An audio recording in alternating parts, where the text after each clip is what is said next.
Passer ses grades en Krav Maga, pourquoi c'est important et à quoi ça sert? On va aborder ce sujet dans cette vidéo et surtout, je vais célébrer quelque chose d'exceptionnel qui m'est arrivé il y a 10 jours et j'aimerais t'en parler dans cette vidéo. Avant ça, ce que je te propose de faire, c'est de rejoindre ma liste privée pour pouvoir recevoir chaque semaine un email pour apprendre à te défendre, pour pouvoir savoir comment défendre les autres. Si jamais tu veux rejoindre ma liste privée, les secrets du Krav Maga, tu as le lien sous la vidéo. Quelle est cette nouvelle exceptionnelle que je veux partager avec toi? Qu'est-ce que je veux célébrer avec toi?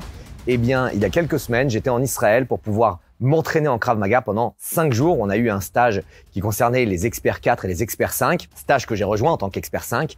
Et à la fin du stage, je me suis vu décerner des mains d'Eyal Yanilov le niveau maître en Krav Maga. Et ça, je voulais le partager avec toi. C'est très important pour moi. C'est un vrai symbole de tout un parcours que j'ai traversé, de plus de 25 ans de pratique avec Eyal Yanilov et avec KMG, de près de 40 ans de pratique d'arts martiaux. Donc vraiment, pour moi, ce diplôme, il vient marquer un jalon qui a été atteint, un moment très important dans ma carrière. Et j'en profite pour pouvoir t'expliquer un petit peu dans cette vidéo le système de grades chez KMG. Notre façon de passer des grades, il est assez spécifique. Juste pour te donner un peu d'historique, de la naissance du Krav Maga, 1948, on va dire 1964 pour la partie où le Krav Maga est passé civil, jusqu'à 1990-95, il y avait un système de ceintures comme on peut retrouver en karaté, en judo, etc. On avait les ceintures jaunes, oranges, vertes, etc. Et à partir de 1995, Eyal Yanilov s'est dit, si jamais on est en t-shirt et en pantalon, à quoi ça sert de mettre une ceinture autour de la taille? Ça sert à rien. La ceinture, elle vient permettre au kimono de pas se défaire. Voilà, la veste de kimono de pas se défaire. Donc, on est passé à un système de grades avec des patchs, avec des barrettes. Attends une seconde, j'ai quelque chose d'exceptionnel à t'annoncer. J'ouvre les portes de la prochaine formation instructeur. Si tu as envie d'enseigner le Krav Maga, si tu as envie de transmettre la self-défense, si tu as envie d'aider les autres à apprendre à se défendre et à avoir confiance en eux face à une agression, tu peux accéder à la formation instructeur.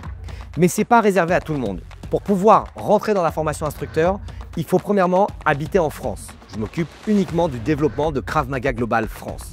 Deuxièmement, il faut avoir plus de 21 ans. Troisièmement, il faut s'entraîner depuis plus de 4 ans, avec une préférence pour le Krav Maga et pour les autres arts martiaux à percussion, comme la boxe ou le karaté. Si jamais tu es éligible, tu as envie de déposer ta candidature et tu as envie de te lancer dans l'aventure de l'instruction du Krav Maga, tu trouveras un lien sous la vidéo. On a 3 groupes chez KMG. Le groupe des pratiquants, c'est un peu les débutants en Krav Maga. Tu as 5 niveaux de pratiquant 1 à pratiquant 5.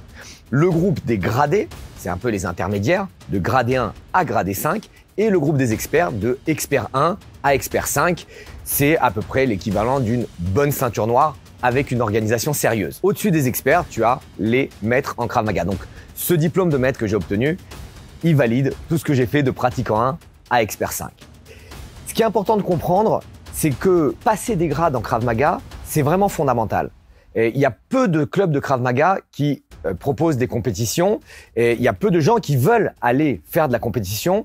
Et du coup, notre façon de nous tester, notre façon de faire un espèce de challenge important, c'est les passages de grade. Parce que les passages de grade, c'est un moment où tu vas être testé physiquement, tu vas être testé techniquement, tu vas être testé mentalement, où tu vas pouvoir être testé aussi tactiquement, où tu vas pouvoir te pousser un petit peu au-delà de tes retranchements pour voir ton niveau, pour voir ce que tu as appris, pour voir ce que tu as acquis et aussi pour noter ce qui te manque pour pouvoir passer au niveau supérieur ou ce qui te manque pour pouvoir aller t'entraîner pour aller vers le niveau supérieur.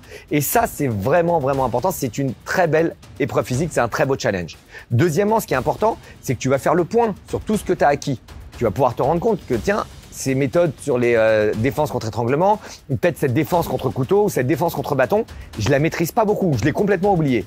Et donc, ça va te permettre de te prévoir un plan d'action spécifique pour pouvoir t'améliorer pour la suite.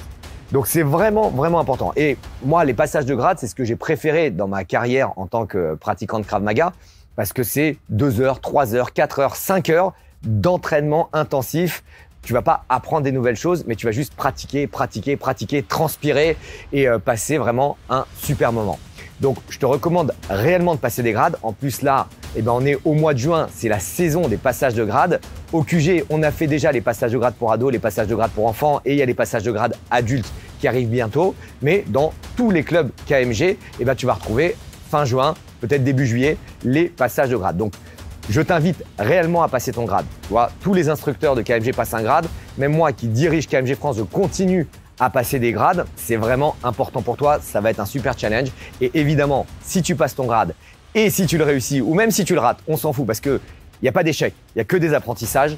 Si jamais tu passes ton grade, écris-le dans les commentaires et viens fêter ça avec nous pour nous dire quel grade tu as passé, P1, P2, P3, peu importe, que ce soit le niveau P1 ou le niveau maître.